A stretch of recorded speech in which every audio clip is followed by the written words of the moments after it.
Portions of the report put together by a special grand jury regarding former President Trump's 2020 election loss in Georgia may have been made public. And according to those documents, the Georgia grand jury believes that some witnesses may have committed perjury and is urging indictments.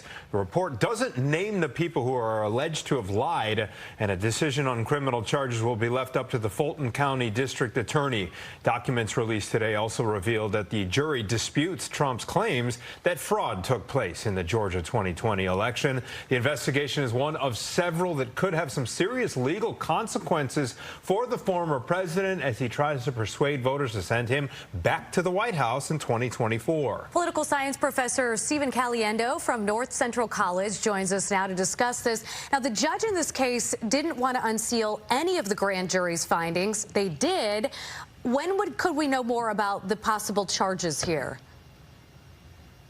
Well, it'll be up to prosecutors to decide if they want to convene another grand jury to bring charges. This grand jury was a special grand jury, and it was not designed to make recommendations for any particular charges, but rather to go through the evidence. They worked for more than 5 months and saw, I think, over 70 witnesses and pieces of evidence to come to their conclusions. But it was clear from the beginning that this grand jury wasn't going to result in any indictment. So there would have to be new grand juries put together to do that work. Now, of those more than 70 witnesses here, it's not specified yet who exactly this grand jury believed may have lied under oath. What do you expect that we might find out in that regard?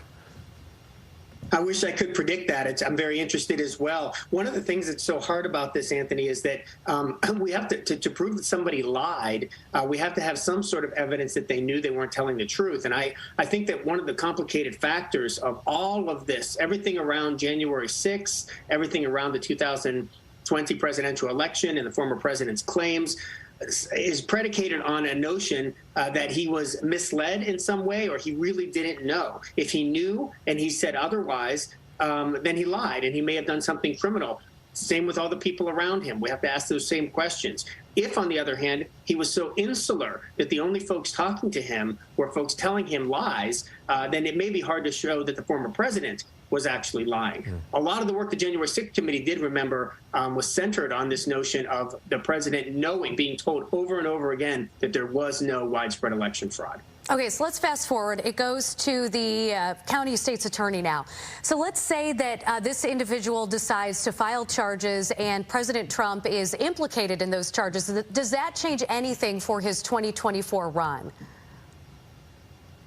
I would say from his perspective, it probably doesn't change anything. It may embolden him more, hoping that the process will ultimately exonerate him, as he has claimed, with regard to some other investigations in the past. So I don't think he'll be discouraged from running. The question for the Republican Party is, and the other candidates who are considering running, we just had within the last week Nikki Haley throw her hat in the ring. We expect Ron DeSantis to do the same, maybe Mike Pompeo. Those folks in the Republican Party are going to have to decide whether or not they want to give serious consideration to having the former president be the nominee in 2024. This will be interesting to see unfold. All right, Professor Stephen Caliendo, as always, thank you for your time. Have a great afternoon. Thank you.